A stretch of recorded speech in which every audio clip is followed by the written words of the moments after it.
Tuesday, what I was told was Tuesday at 4 is the cutoff for Headlight Herald Legal, for the notices I sent. The following week. So the deadline for next Tuesday was yesterday? Let me ask Isabel. But that's- We do ours, I think, sooner, but. You need to maybe go we'll one more week. That's what I was told anyway. Okay. Well, that's Juneteenth, which is a holiday. No, the 12th. Right. Oh, you said the 19th. Yeah, that's why the last 2 weeks don't work. Yeah. Holidays. Juneteenth. Okay. The new one. When is the Headlight Herald's? I was told Tuesday at 4 for the legals that I send in. Okay, okay. But they've gone through so many people, maybe. It used to be different, but it totally could have changed. It could have changed 3 times. It used to have been Friday at 10, Right. went to Thursday, and then when I went to send it in this year, I got told no, it's Tuesday at 4, and I'm like, Yeah. My Well, campaign stuff was Wednesday at 4, but the text didn't have to be finalized until Friday, but the reservation had to be in on Wednesday. So you had to be like, yes, I'm doing it and here's the size. And then you had a little Okay. time to work Okay. on the text. Okay, because But I don't- they build it like the frame of it, and then you can fill Put it stuff in. in Yeah, it. But I don't okay. think that's necessarily true for legal. That Right. was for That's just what I campaign. Okay. Like I said, and Sarah that was there, she's not there anymore. Okay. It was actually getting her done. She's over at Public Works as their temp. Ah, So now we have somebody else new. okay, But she's probably getting good stuff done at Public Works. right. Chris was very happy Chris with is probably happy, it. And we're gonna schedule more than one, or Yeah, we're gonna do, we have the whole year. That was just the first one. So that you was- wanna get me those by quarter, and I'll just plan to send something by quarter to the Headlight Herald? Yeah. That way. So they have to be 5 days, but not more than 30. So actually it'll have to be a monthly, Okay. and then online. Nothing is ever simple. Right. So when is our first meeting then? June? I'm waiting to hear. We're not sure. Now we gotta find out if we have enough time to notice it. Wednesdays at 4 p.m. Yeah, so if it's Wednesdays at 4 p.m., noticing the 5th for the June 12th meeting is sufficient. Except for the Oh, paper that's comes out running on the the week, yeah. Tuesday. So if it's Wednesdays at 4 p.m. and we got it in today, it should be okay. Yeah, that's not happening. Okay, Yeah, so June is out. Okay. okay, June is absolutely out. okay. We'll start in July. We'll adjust accordingly. Sorry? I said we'll start in July. Yep.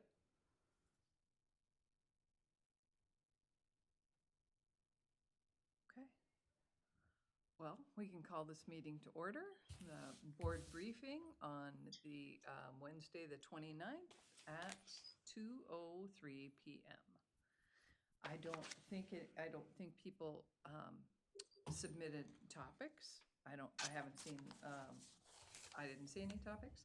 So I'll throw out the first thing that I discussed this morning with the Board of Forestry, the idea of, do we want to ask them to start that Firewise program early based on some kind of promise that we will award some of that money to them, the Title III funds to them, like we did last year. We did this last year, but I heard Wally this morning saying, sorry, I have vertigo, so I can't turn my neck Don't worry to about it. look at Don't worry about it. you, I will but look. You do can look at me on the this. TV, and I'll look at you on the TV. All right.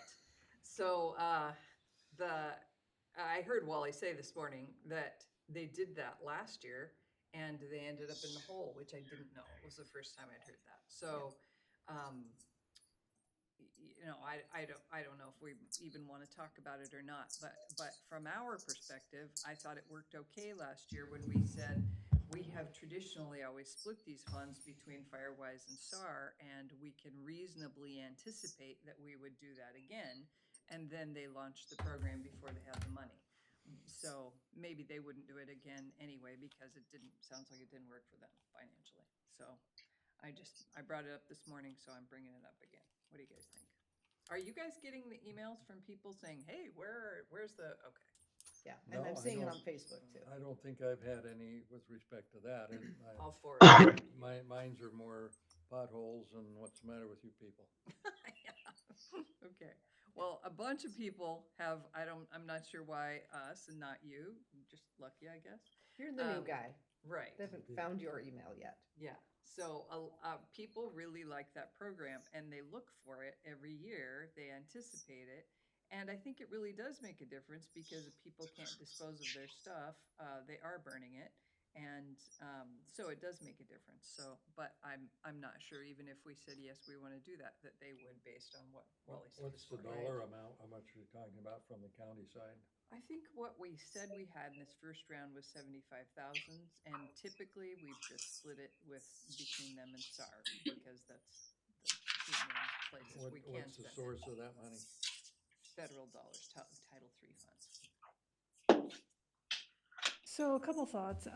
So this is a program we've had since way before I got here. So we've had it for a long time, and the funds do get split between the sheriff's office for various search and rescue activities, and that's varied over time, and the Firewise program. But it's not it's not just split 50-50. There's always a deliberation by the board to evaluate how much money is available and the actual projects that are submitted. So I wouldn't recommend the board speak at this point because you haven't deliberated yet, and the public notice isn't closed yet about kind of splitting it or making promises, if you will. And I know that's not what you're doing, but so there's that piece. Also, we follow the same process every year. There's an extensive noticing, there's public hearings, you have to say specific things into the record, so on and so forth, and then we have to do an agreement. And this isn't the county's program. This is funding that we give to ODF for the program. He looks so comfortable. I need a neck brace, so I don't have to just hold it still. And so, we don't manage it at all. The timing of when the funds are advertised is when there's a pot of funding to disseminate. And so, we're tracking this all year, and when there's a pot that's worthwhile because it's an arduous process to put forth, we do that. And so we did that this year in April 8th, we started the process. So it's about a 3.5-month process from the time the notice is sent to the Headlight Herald and you sign an agreement. So unfortunately, it's a long process, and that's kind of where we are this year. We always put it out in the spring, and it comes in the summer, and how ODF is managing that program with cash flow, this happens every year.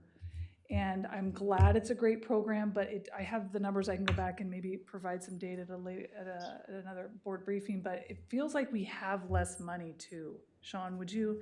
Yeah, I feel like we have less money. A $75,000 pot. Yeah. I feel like we've always had over 100, and it's one round. And so so if we've had over 100 and we put that out and we get a little bit and it trickles in, we've sat on it and it accumulates, and then we have a similar pot the following round. We did 2 rounds last year because it was a smaller round the first round, and we knew that, and we were just trying to squeeze every amount out. And so I feel like we're in kind of new times with Title III. But just to be clear, this isn't a county program. I'm glad people are reaching out to you. You need to be aware of what's going on, but how ODF manages this program with the timing and the vouchers, and if they're getting other funding from other places, which I think is awesome, is really out of our hands.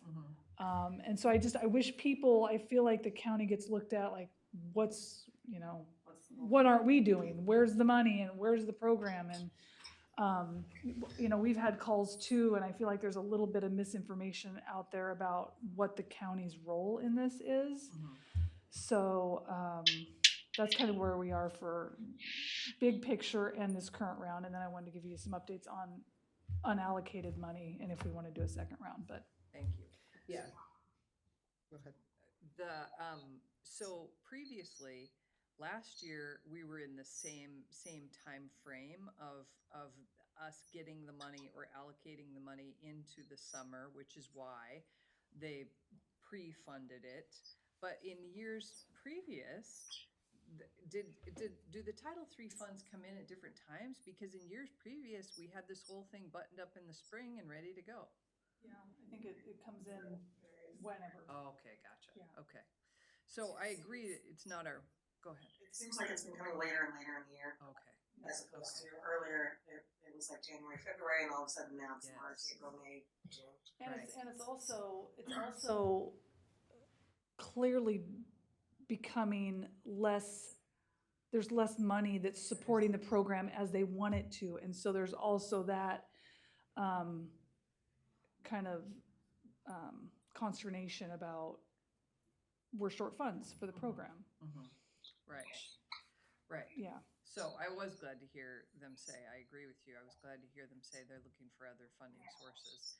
And maybe, that somehow they're just gonna have to get out in front of it, like hold on to some money this year in order to start it earlier in the summer next year. But I think the reason that people are emailing me about it is because they're going to ODF, and ODF is giving them the information of the commissioners haven't appropriated the money yet, which is true. So it's, That is true. Yeah. I've gotten a little bit different take on why we are sitting on the money I as well. hadn't heard that. Okay. Yeah, and I had reached out to Kate when the first person reached out to me and said, Kate, I'm hearing that your people are telling people that we haven't funded yet. And I said, so can we try to change that message to, just that the program isn't open yet? Yeah. And she's like, I will figure out, where that's coming from. Okay. And then I stopped getting emails, although I still saw stuff on Facebook, so. Yeah, and because of what happened last year, we were looking at it all spring, waiting for, Right. it's only $75,000 and it's gonna get split two ways. So the program is already gonna be short because the next number I have to share with you isn't, it's Yeah. even worse. Okay. So there's clearly a trend here that needs probably a larger dialogue about if I we was want the gonna say that. Firewise program to be Yeah. successful, it's gonna be something other than Title III continually subsidizing it, Right. which sounds like they have a good start on. Yeah, sounds like a good conversation to have with Kate, as well, Yeah. just to say, this has been the history, but we're seeing some change in how much we're getting and when we're getting it. Yeah. How do we work together to clarify for the community when it will begin and what they can expect, given that things are changing? Good idea. Yeah. And how much is the second round? So, well, my question to you is, given the 3.5 month process and all the work that it takes to make all this happen, is it worth doing a round when I only have around $25,000? Oh, wow. Probably not. We wouldn't even consider doing this before. Yeah. Yeah. And not that we won't get more, we have it budgeted, but, and if we did a second round now, we're gonna be, summer's almost over. Can we hold it and do it so that we're ready to distribute this next spring? Is there a time? Next spring? Mhm. Oh, yeah, that's what we've typically done. We did one round, and then whatever came in, it just accumulated in Fund 106, and there was, Yeah, I support that approach. Yeah. Because you're right, it'll be the end of summer. And this season, this Firewise season will be short anyway because of where we're at, so. hopefully, yeah. Okay. So that's the update, and I'm not gonna proceed with another round unless we get some big influx, which we could, and, We just never know. yeah, and then maybe if we did a later round, because we can do a round whenever we want, if we did a later round, maybe it would set them up for better success earlier next year. True. Remind us, please, where the source of the Title III funds? Secure Rural Schools Act. So there's the three titles. Right. One goes to roads, and schools. There's a couple, yeah, I forget how it's split, I have it somewhere, but roads, schools, and then the Title III is the Firewise planning, the Yeah. Firewise, which is done, the Firewise program, and then search and rescue. Sorry, I wasn't clear in my question. Oh. I meant the actual source of the federal dollars, like Which where's it department? coming from? No, I mean like where's that revenue coming from? It's the Secure Rural Schools Act, it's appropriated through Congress every couple years, I think. I think it just went up for, it was up again this last year, or it's coming up. So it gets reappropriated, you'll hear people, well, it's up for, getting reapproved by Congress and, Isn't this tied to isn't this SRS and PILT, isn't it federal timber replacement Yeah. dollars? Yeah. Yeah, is that what you were, That's kind of what we're talking about Yeah. this morning, is in lieu of type stuff. Correct, yeah, so it's federal timber dollars that are being replaced. Yes, Okay, through an, yeah, so it's through an act that is because of that. Right, okay. Yep. And there's always been infighting to cut it down in Right. right, Congress and right. Yeah. every year. Okay, thank you. Thank you. What else, colleagues? Small table group. So Doug, I think we talked about this, but I probably wasn't clear what the small table group was. So when the HCP passed, there was a lot of conversation, obviously, among the FTLAC counties about how are we gonna be kept whole? And the governor had put out a letter that indicated that maybe it was time to reevaluate, the timber system, so all those different pieces. But the other thing the governor's office did is reached out and said, we'd like to sit down and talk about, is there a way to keep the counties whole?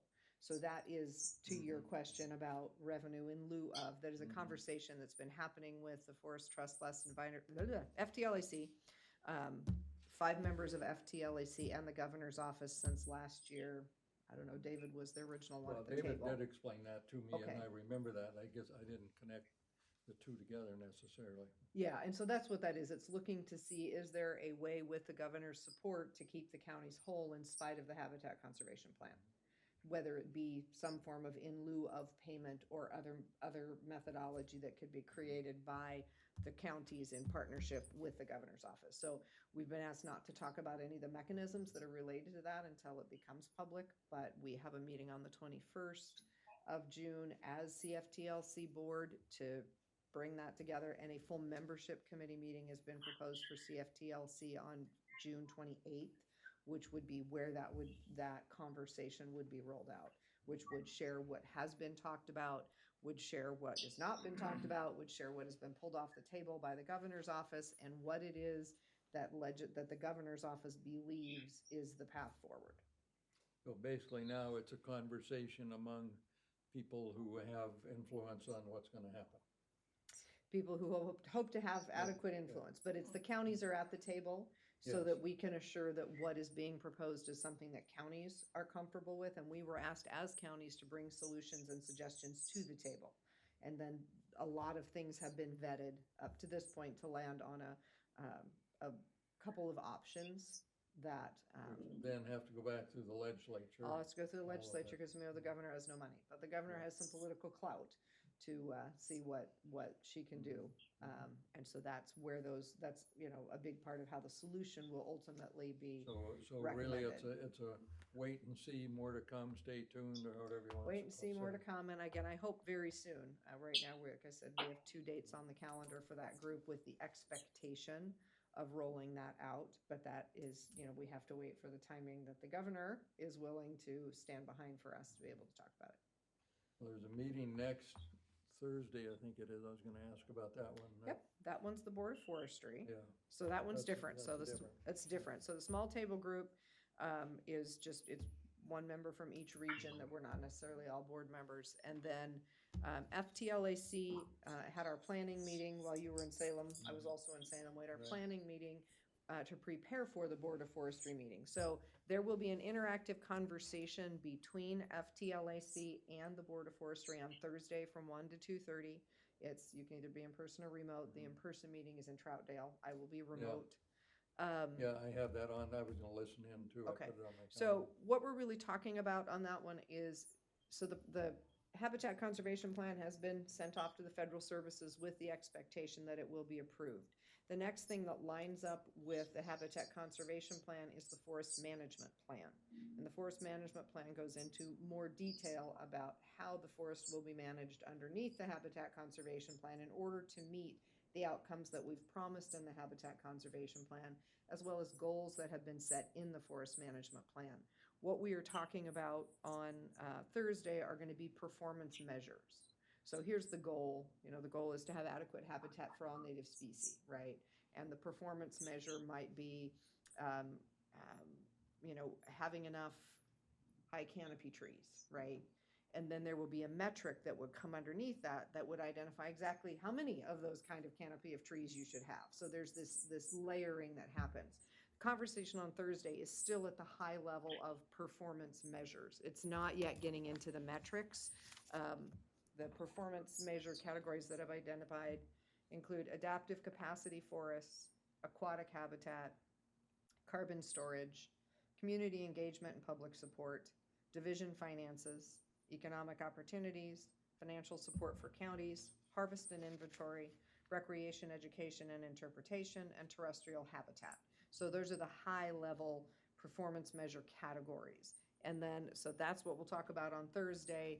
In a future meeting, we will dig in more deeply, and this was a document from that meeting, that then had suggested component metrics under each one of those that include things like size class distribution, composition, stand structure, growth rates. And so that will be another meeting further down the road where we actually get into those specific details. I expect there will be a lot of questions and comments that drag us into those details in this upcoming meeting, because these high-level performance measure areas are really hard for people to wrap their head around, myself certainly included, unless you're also looking at the metrics that are underneath them. But it is the intent that FTLAC and the Board of Forestry will have a conversation at this high level, and they're bringing in a facilitator to help us do that. Okay, well, that's very helpful, thank Yeah. you. Yep. Other questions on FTLAC or small table group while I'm there? Or timber in general that I might know or not? Do you feel like the small table group, do you feel like you're getting somewhere? Do you feel like you're like is the governor actually in the meetings with you? No. Okay.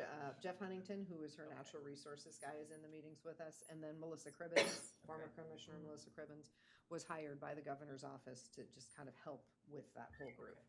So I think the conversation, I mean, I came in late, I didn't come in until January, and I think they started meeting, I don't know, certainly, I think 6 or 8 months before I got there. Yeah. So by the time I got there, it was pretty well baked into sort of, here are the things that we're considering.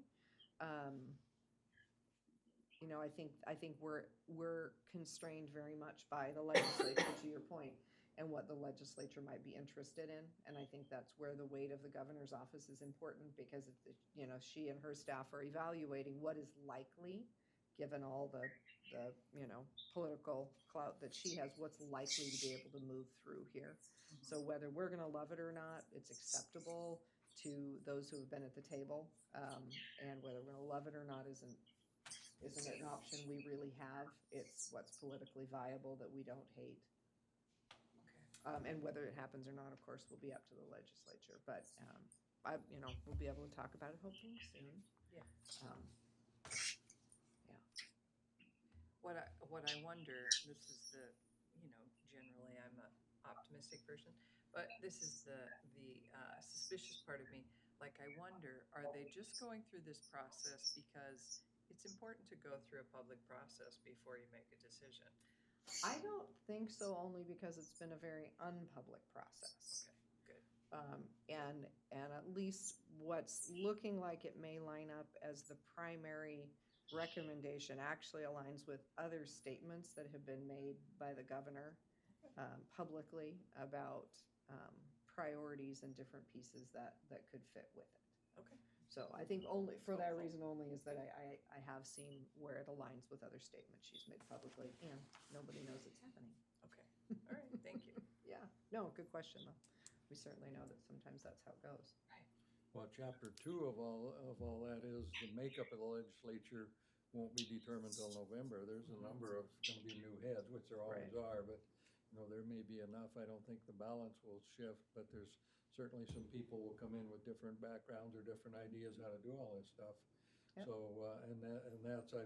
I'm assuming that's why the AOC conference is always after the election in November, because then you know the playing field has begun to sort itself out. As have commissioners, Yeah, so that that's you can what get I mean. the new You commissioners got can all participate. the right people, and you know where the strengths and weaknesses are and all of that. So Yep.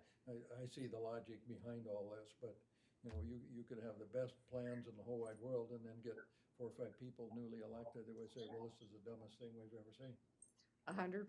So yeah, I'm sure there's work that will be done prior to the election with those who we know are going forward, and then the governor's office will have their work cut out for them Right. following that. And there's certainly a possibility that whatever this is would go into the 25 session and nothing will happen. Yeah. You know, I mean, I think that's that's the other piece to this is, it's Right. somewhat of a long shot Right. that there will be any Yeah. compensation back to counties related to the Habitat Conservation Plan. Yeah. Um, Because even if the governor's committed, that doesn't mean the legislature is. Correct, Yeah. and I don't know if everybody's noticed, the revenue forecast came out today as sort of a static revenue forecast. It wasn't a Well, bad yeah. one, but it wasn't a better one. I was gonna look it up tonight and see what it said, so just, The Democrats said it looks Straightforward. great. The Republicans said we have to be careful because it's a stagnant economy. I read Julie Fahey's statement, and then I can't remember who it was on the Republican side. But I had to laugh, because I love it when you get those, and I Yeah. just, read the headlines, and it was, one party thinks it's great, and the other Yeah. party thinks it's Find your way through the Yep. middle. some somewhere people- in there, so it was not a bad revenue forecast, but not a gross revenue forecast, is how I took that. Okay. well, chocolate or vanilla, take your pick, I guess. Yeah. Mm. Yeah, so it's, I don't think we're expecting huge cuts, but I don't think there's gonna be a ton of new revenue to play with either. So that will impact that. You have other stuff? I do. Okay. So Salmonberry Trail, intergovernmental agency, of which we are, of course, one of the original members.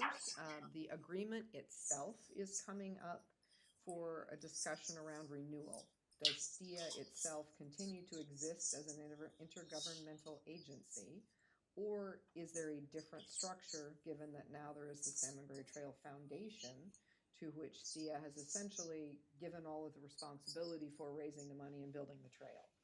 So in the interest of sort of sorting through this, Doug Decker, who was one of the original folks, was brought back to do some interviews and put together kind of a thought paper on, what is everybody feeling in terms of what are the members of STIA feeling, what is STF feeling, how is it working with the two together at this point, what makes sense. So this Friday will be the first work session, and we'll spend 4 hours on Friday with Doug leading us through, not you, Decker leading us through some conversation and through his work that he came up with, as well as the history, and starting to kind of tease that out to see what makes sense. Is STIA the right structure?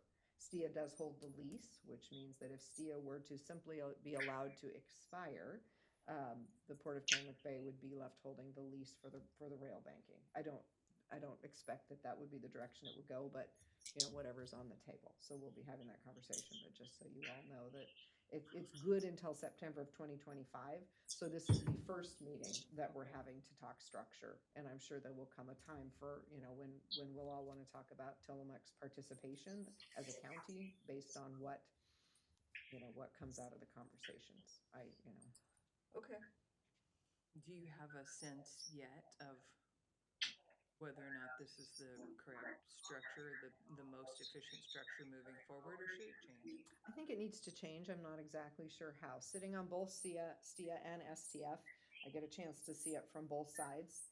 I think STIA brings some really important connections to the trail, as well as validity to the trail, because it is government organizations. It does have the clout to say this is for real. It's an 82-mile trail. It's difficult, it's long, it's expensive, but you actually have both county and state agencies who are committed to making this happen. And I think that's really important for things like the RAISE grant, right? That we went after. It says this is for real. If you hand it to a new 501c3, Salmonberry Trail Foundation as an example, that's been around for just a couple of years, you suddenly lose a whole bunch of clout in just a heartbeat. That said, having STIA be the decision maker on a lot of things is very, very challenging, because STIA meets quarterly Oh, yeah. and Salmonberry Trail meets monthly. Salmonberry Trail is moving forward. They're getting volunteers involved. We've obviously applied for the RAISE grant and other funding. They're already pulling rails on the east side and graveling it. They can't open it as a trail yet, but they are clearing trail. They are working on the bridges, getting all the trees and leaves and everything off of our bridges and trestles to try to protect what exists. So there's a lot of work that's happening. And there is this sort of a push and pull because STIA doesn't really have any, we have no staff at STIA. While we are an intergovernmental agency, we don't have any real capacity at STIA. It's each of us sitting at the table on behalf of our agency. So whenever something needs to be decided or run through the process of legal, for example, each one of us takes it back and runs it through our legal and then takes it back to see if it's okay. because STIA itself, as an agency, doesn't have it does have some insurance, but it doesn't have a structure and a capacity where it would have the ability to make a decision and say, for minimum trail standards, for example, that's something that just went through. Are these acceptable minimum trail standards? STIA, each of us at STIA felt like, well, there is no STIA exactly, and each of us felt that we needed to run it through our own structures to say, are we okay with this? Because as we sit right now, it's kind of Tillamook County as a county needs to make sure we're good with it, because there isn't enough capacity and structure at STIA to say, we sit here, we're good. The STIA attorney looked at it, the STIA, you know what I mean? So there's just kind of this missing link. Whereas Tillamook Lightwave, for example, intergovernmental agency, again, we have our own attorneys. So we don't, when we went to look at the agreements to say, is this going to be an okay agreement for having the port step out? Yes, we looked at it as Tillamook County, but there was actually an attorney for Tillamook Lightwave looking at it from the perspective of the greatest good for Tillamook Lightwave, in addition to each of us. That's what STIA is missing, right? It's only each of us looking as members. There's no STIA looking at it as what's best for STIA, the intergovernmental agency itself. I'm not sure I'm doing a good job of explaining that. Do you kind of get what I mean? Yeah, I think so. So I think that's part of where the challenge is when the Salmon River Trail Foundation needs to get a question answered, they can't go get it answered at STIA. They Right. have to go get it answered by every partner Right. of STIA. There's not even a single That's point of, clunky. It's very clunky. not even a single point Yeah. of contact at STIA. Yeah. Because we don't have staff there. Yeah. So trying to sort through that and say, what is the best way to make sure that we keep that validity that government gives it and that commitment that we all have? Because I look at it and say, we are funding the Salmon River Trail Foundation every year, and part of the reason we're doing that, I believe, is because we're part of STIA. That if Tillamook County wasn't a part of STIA, we might or might not have that standing commitment, right? Because it's a great thing, and I think we're excited to have the trail and the economic development that it brings, but our commitment at some level is strengthened by our seat at that table. Yeah. And so I would say the same is true for Washington County, the same is true for forestry and parks at the state level. Should that disband, again, should it be handed to the foundation, which are kind of two extreme ends? There's obviously a lot in the middle that could happen. I think it could ultimately change a Board of Commissioners' decision about ongoing funding for it, right? Okay. So I do think it's important that that commitment level stays there with some structure in which the county is engaged.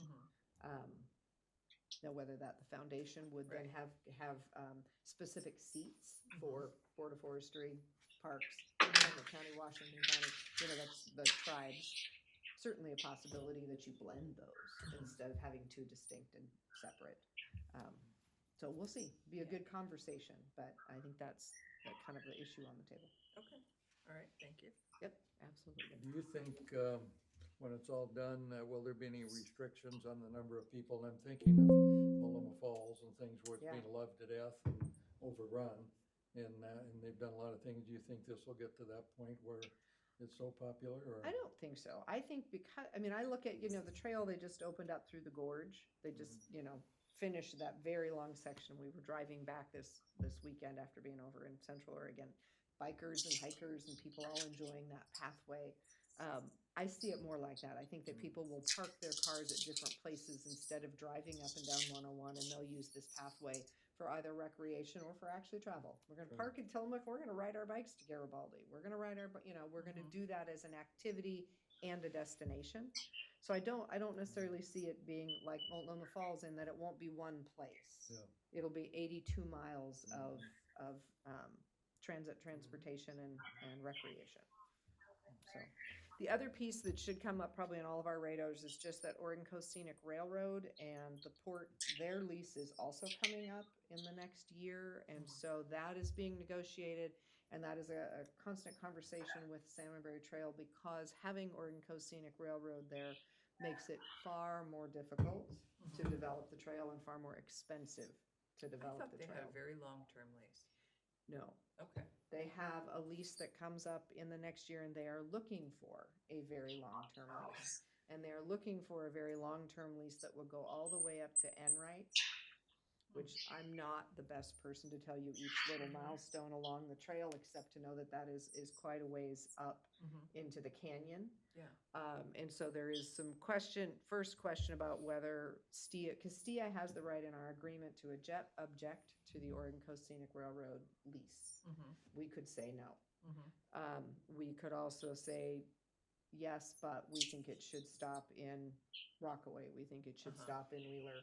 So all of these are things that are being bantied about. I am finding myself as more of an advocate for OCSR based on the growth that they've had in the last few years, the fact that they're building a depot in Garibaldi. Mhm. You know, I have certainly had concerns, as others have, that it's a small nonprofit, and any change in leadership in that small nonprofit, because you need somebody who really understands trains. It's not, Yeah. you know, it's not it's kind of a niche market. But I am finding that I'm kind of in a little push-pull with people who think they just shouldn't be here at all. So it's probably a conversation at some point that Yeah. will also return to us for an opinion from the Board of Commissioners about how we see OCSR in partnership with the Salmonberry. But the lease is through the port. The lease is through the port, but STIA has the right to object to the lease. Okay, all right, interesting. So what I have been pushing for is that the port and OCSR need to have these conversations first about what is right for the port and OCSR, and that STIA should not be leading that conversation. But I am being outvoiced in a lot of space there by those who really think that STIA should be leading the conversation, because they think that STIA is the more, I don't want to say more important, I don't think that's the right word, but in a sense.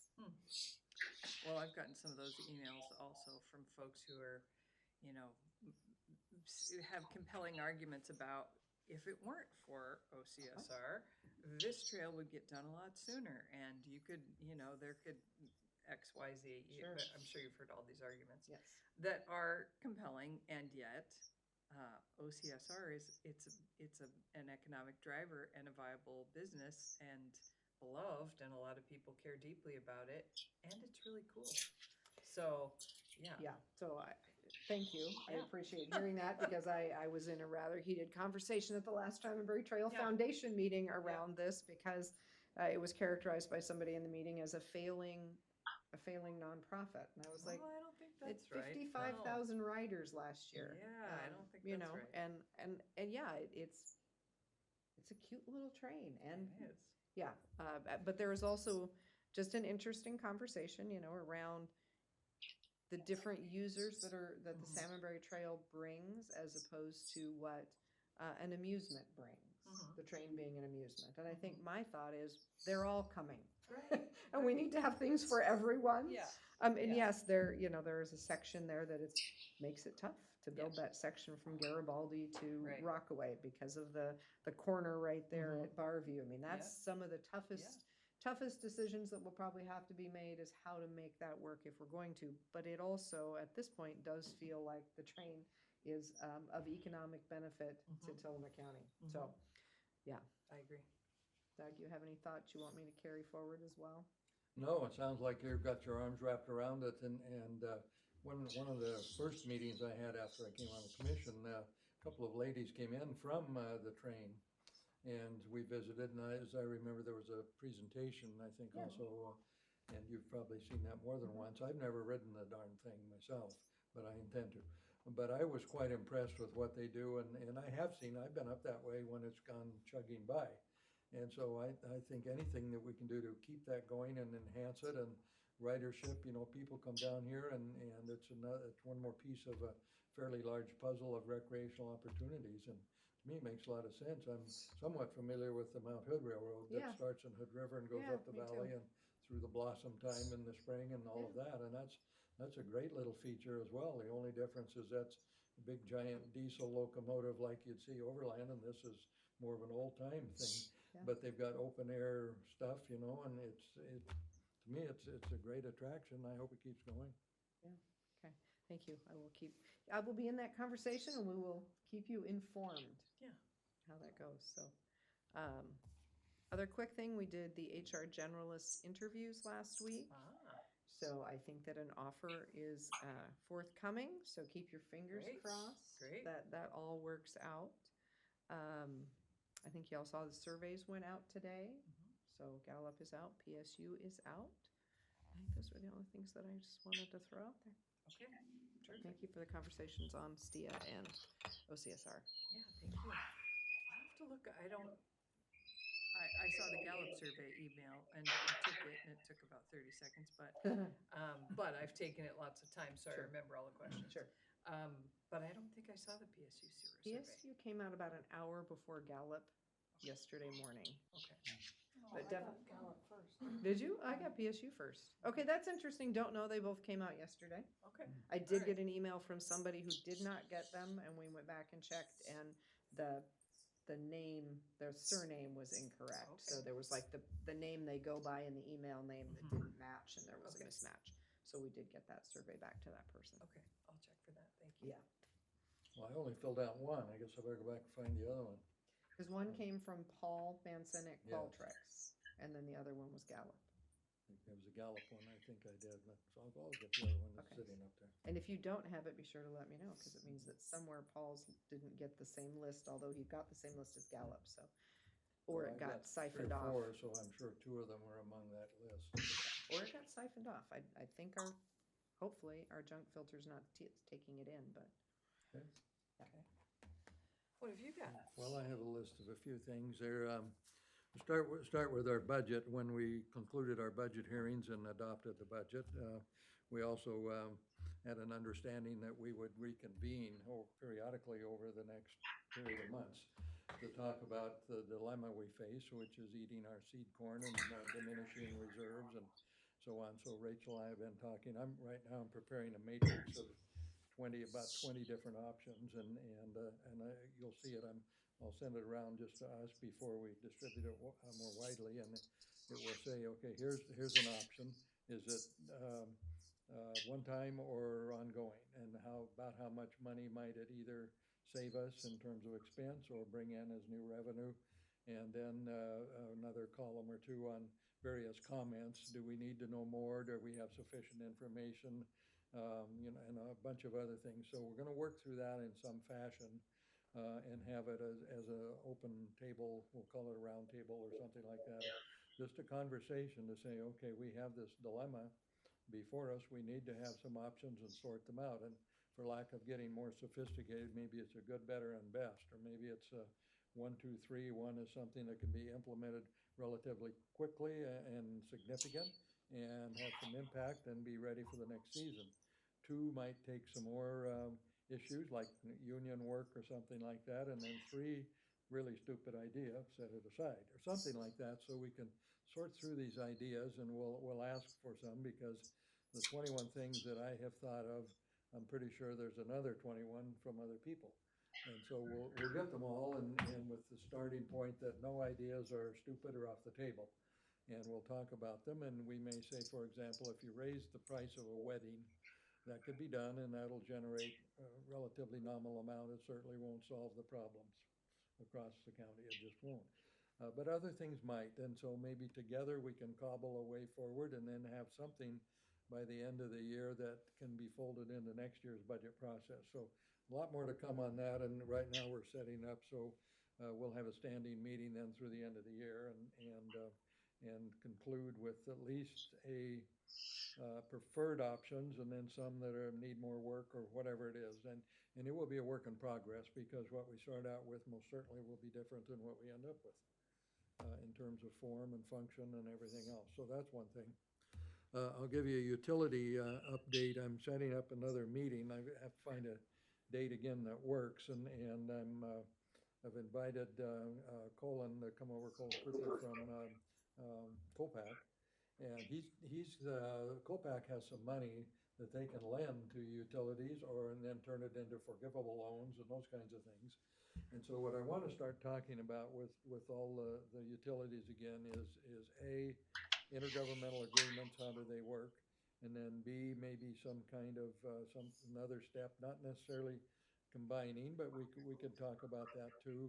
And then just like I said, an IGA or some other method, maybe a memorandum of understanding, So if you need a backhoe, you've got an arrangement with another utility, and they can bring an operator up, and it costs X amount of dollars per hour for a half day's work, or something like that. It's something that I see where they struggle with this now, and of course, if they have difficulties, like several have, including Hebo, which is now, I believe, back together for the time being, we'll see. You know, Hebo, for example, they have 74 ratepayers. And their rates now, I just learned, are about 160 a month, which is a little on the high side. But 74 times 160 generates not enough for one employee. Right. And it doesn't even begin to address capital needs or, in my question at one of their meetings, what do you do if all of a sudden you needed a $47,000 part for your treatment plant? What do you do? Well, they don't know. Yeah. And so ultimately, there needs to be, somehow there needs to be a way forward where the resources of the entire county, not the county, but those in the county can say, okay, we know how to fix that, or we know where to get these, or we can send somebody up who can repair this. This individual has got the right credentials and knows about this system and blah, blah, blah.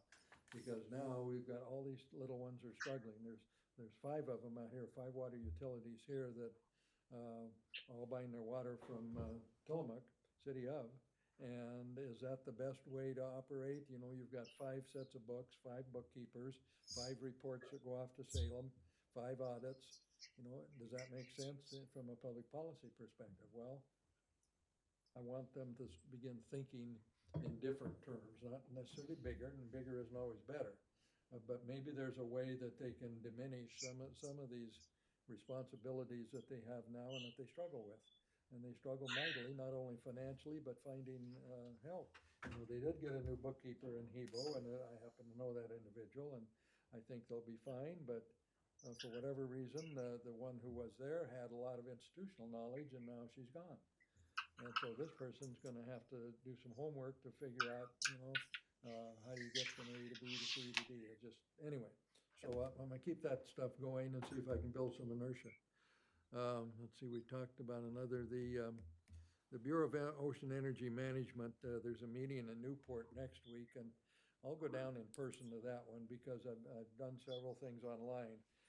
But I want to see some of these federal people in person, and maybe go up and visit with them or touch them, make sure they're real people and not, you know, some mannequin on the screen. But you know, I've always learned, and we all have, that you can get more done sometimes in an hour with a real person than having a conversation standing in the hall and you can listening to prepared remarks online. So the urgency of that is not severe, in my opinion, for Tillamook County, but I have seen a map that has the ocean mapped out up to the mouth of the Columbia River, including off Tillamook County and Clatsop County and Lincoln County and all the way down to the California border. And they now have 2, as I said on the county call, they have two areas, and they're accepting bids from 4 companies. They pre-qualify them evidently, and they're accepting firm bids that will close in October.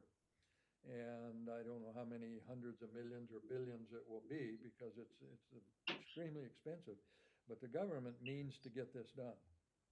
From everything I've seen, I don't see it as window dressing or you know, happy talk. They have done this all over. Today I got a notice that they're doing the same thing off the coast of Maine. And so their feds have stepped up, and they're quite aggressively going now into the East Coast, West Coast, and the Gulf Coast.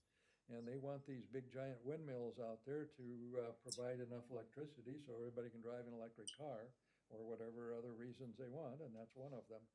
And so I'll just stay tuned to that, but I think there'll come a time, maybe over the next 3 to 5 years, that there might be a serious conversation about coming in off our coast here. And I think at an absolute minimum, whoever's sitting up here then, maybe the 2 of you or other people, you need to be paying attention, or something's going to slip through the cracks. Sure. And you know, you may not win an argument, but you better be at the table.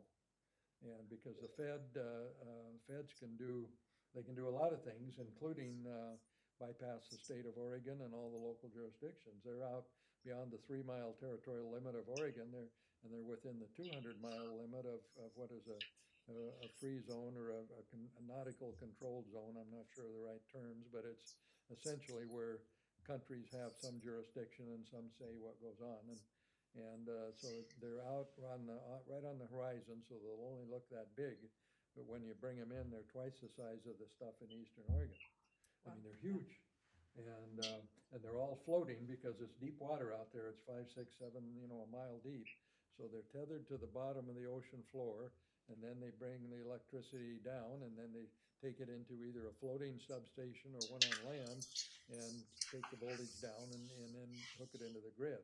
And so they could, right now they're talking about coming in around Reedsport, and then they'll take it over the mountains and hit the grid that goes up and down the I-5 corridor. And so, it's more advanced than I thought. I've been to a number of these meetings back when I was on the PUD board. I see some definite progress in how they're talking. They're actually taking bids on a finite piece of real estate in the ocean from these 4 companies, and they're all international companies, probably based in America or Europe. I've never heard of any of them, but they're huge. They're well capitalized, and they're coming into this with their eyes open. And, this is a multi-billion-dollar thing, and so when it works its way up the Oregon coast, they may say to Tillamook County, get out of our way. And I hope you don't let that happen, because they're coming one way or another. And one of that I've talked, and this came up at the Doryman meeting as well. I don't know if you left then or. There's an individual on there who's been on one of the advisory committees to the state, and he reported on this as well. They have they have the money. They mean to do all this, and when they come ashore, one of the things that protects Tillamook County is all the submarine cables we have coming in. So that's an obstacle to them, but it's not insurmountable. Sometimes they go over and around them, but we've got down, as you know, in South County, we've got basically the high-tech center of America in some respects. We've got Facebook, Amazon, Microsoft, Hawaii, University of Washington, and they're all in a 10-mile span. And so they may go around that, but that doesn't mean they won't say, well, we could come in ashore at Garibaldi or somewhere, come right into the middle of the park. We'll just come right in and I mean, who knows? And that's all Funding for the speculation. park. That's right. The message is the federal government is pushing it, and the federal government has more or less unlimited resources. And if they want to do something, the states and the counties and the cities, will be put off to the side, and they'll do it like the feds can do if they make up their mind. So that's one item. Okay. Let's see, then, Commissioner, Rachel. you See you certainly later. would know there's a groundbreaking for the nursing college, the school on the 21st. So I'm gonna go out there and watch that too. I think the more I talked to Paul and the others out there, that's a singular accomplishment that happens right here in Tillamook County. Yeah. It truly is, and to say we're gonna grow our own and be a part of the medical establishment, so to speak, I think that's a pretty big deal. And the fact that the voters themselves said, we're in. That's an accomplishment, and I think you probably had a little something to say about that. But anyway, so that's gonna be a good afternoon. And then the only other thing I'd mention here, I might slip out of here a little early Friday. I have my last 2 grandchildren graduating high school and off to Oh, college, so Congratulations. I was told I need to be at certain places at certain times. And Are you they- should be. Are they twins? No, they're 2, they're cousins, so Okay. 2 daughters, and they both graduating from LaSalle Preparatory over there in Milwaukee, and one's going to Loyola Marymount down in California. I don't know why she wanted to go to California, but and the other one's going to the University of Oregon. That's fabulous. So they have their baccalaureate and all that, and my daughter told me I should deliver a card, and it'd be nice if there was some folding money inside. But anyway, so that's one of those Very times that nice. you go where you absolutely need to be, and one of Yep. those things you remember the rest of your life. Oh, yeah, you gotta do it. 100%. Yeah, for Yeah. sure. So that's good. So That's very good. that's all, and we'll talk about other things another time, but Okay, so far so good. all right, terrific. That's great. You have anything, Sean? That was Washougal. Went to Washougal, that was a bummer. sick Saturday morning, so trying to race while you're sick. That's too bad. Yeah. But we survived, so that's good, and we'll just keep going. Nope, my office survived. Definitely, they knocked us down for 2 days and didn't call anybody. So, That is nice. we're just getting the budget documents together for the adoption on the 26th. We've got the 4-H meeting on the 7th, Right? next Friday. Mhm. Probably bring all those for adoption and the supplemental budget to you on the 26th and just do it all at once. Okay, sounds good. And all invoices and vouchers are due by Friday. We have our final check run next week. Okay, So yeah, end of month's coming up, and end of fiscal year is coming up pretty quick. Seems like it was just here last year. It does. yeah, truly. Do you feel recovered a little bit from the budget ordeal? You look a little better rested. It's just another year. Well, since my son was sick, I actually got to relax a little Oh, bit. good. And cheer on the other kids that have been around for multiple years. There are a few kids that have had bad luck year after year. They finally punched their ticket, so their parents were pretty happy to Well, see that's us good. celebrate with them. Yeah, that's great. Good. Okay. All right, great, thank you. Bill, anything for you? Nope, Thanks for being here with us. my pleasure. Anybody online?